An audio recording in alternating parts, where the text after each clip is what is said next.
અને હવે વાત આ સામાજિક તત્વો સામે કાર્યવાહીની।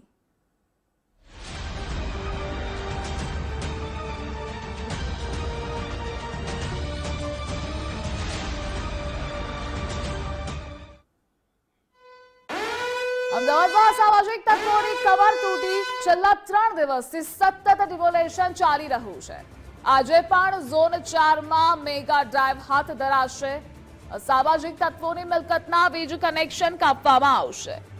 અત્યાર સુધી શહેરમાં 20 જેટલા દબાણો દૂર કરાયા છે, તો 10 જેટલા ગેરકાયદે વીજ કનેક્શન પણ કાપવામાં આવ્યા છે। છેલ્લા 3 દિવસથી આ સતત ડિમોલેશન હાથ ધરાયું છે।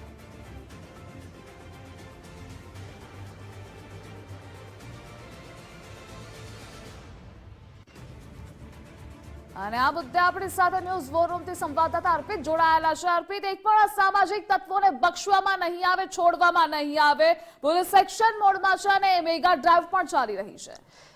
વસ્ત્રાલ વિસ્તારમાં 13 માર્ચના રોજ જે ઘટના બની હતી, અસામાજિક તત્વોનો આતંક સામે આવ્યો હતો, એ પછી પોલીસ સફાળી જાગી હતી અને એક પણ કરકસર, કોઈ પણ પ્રકારની કરકસર બાકી ન રહી જાય। એક પણ કુખ્યાત બેફામ બનેલ અસામાજિક તત્વોને શોધીને પકડવામાં આવી રહ્યા છે અને એવી કાર્યવાહી કરવામાં આવી રહી છે કે એ અસામાજિક પ્રવૃત્તિ કરવાનું વિચારવાનું પણ છોડી દે એ પ્રકારની ઠોસ અને નક્કર કાર્યવાહી કરવાનો અમદાવાદ શહેર પોલીસે નિર્ણય લીધો છે। જેના ભાગરૂપે 15મી તારીખથી આક્રમક મોડમાં પોલીસ આવી હતી અને અલગ અલગ સ્થાનો પર ગેરકાયદેસર બાંધકામ, જેટલા કુખ્યાત અને બેફામ બનેલા અસામાજિક તત્વો છે એમને ગેરકાયદેસર બાંધકામ અથવા તો ઇન્ફ્રાસ્ટ્રક્ચર ઊભું કર્યું હતું, એમને તોડવા માટે મેગા ડ્રાઈવ શરૂ કરી હતી। જેના ભાગરૂપે અમદાવાદ શહેરમાં અત્યાર સુધી વાત કરીએ તો 20થી વધારે જેટલા ગેરકાયદેસર દબાણો બેફામ બનેલા કુખ્યાત આરોપીઓના તોડવામાં આવ્યા છે અને હજુ પણ આ કાર્યવાહી ચાલી રહી છે અને આવનારા કેટલાક દિવસો સુધી પણ આ કાર્યવાહી ચાલુ રહેવાની છે। આજની વાત કરીએ તો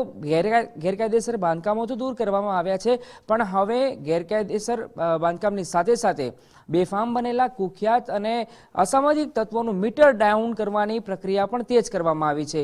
મીટર ડાઉન એટલા માટે કે ગેરકાયદેસર બાંધકામની સાથે સાથે અથવા તો એમના ગેરકાયદેસર બાંધકામ ના હોય પરંતુ ગેરકાયદેસર વીજ કનેક્શન લીધા હોય છે, બારોબાર વીજ કનેક્શન લીધા હોય એવા અત્યાર સુધી 10થી વધારે વીજ કનેક્શન કાપવામાં આવ્યા છે। આજે પણ અમદાવાદ શહેરમાં વીજ કનેક્શન કાપવાની કામગીરી હાથ ધરવામાં આવનાર છે। અમદાવાદ ઝોન 4 પોલીસ સ્ટેશનો છે એમના વિસ્તારમાં, એટલે કે મેઘાણીનગર, નરોડા વિસ્તાર છે, શાહીબાગ વિસ્તાર છે, આ પ્રકારના વિસ્તારોમાં આજે ગેરકાયદેસર વીજ જોડાણ ધરાવતા આરોપીઓ, કુખ્યાત લોકોએ એમના ઘરે વીજ કનેક્શન કાપવાની કામગીરી હાથ ધરવામાં આવનાર છે। એટલે કોઈપણ પ્રકારની છૂટ બાંધછોડ અમદાવાદ શહેર પોલીસ રાખવા નથી માંગતી અને હાલ જે સમય આવ્યો છે ને અસામાજિક તત્વોનો, ખાસ તો વસ્ત્રાલ વિસ્તારમાં જે ઘટના બની હતી એ પછી એક પણ આરોપી સામે કાર્યવાહી કરવાની બાકી ન રહી છે એનું ખાસ ધ્યાન રાખવામાં આવી રહ્યું છે અને એટલા માટે જ રાજ્યના પોલીસ વડાના માર્ગદર્શન અને એમની સૂચના પ્રમાણે માત્ર અમદાવાદ નહીં પરંતુ રાજ્યભરમાં ઠોસ અને નક્કર કાર્યવાહી કરવાની કામગીરી ચાલી રહી છે। જેના ભાગરૂપે અમદાવાદ શહેરમાં પણ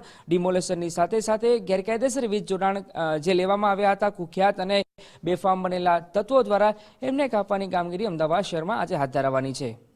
જી અર્પિત, જોડાવા બદલ આભાર આપનો।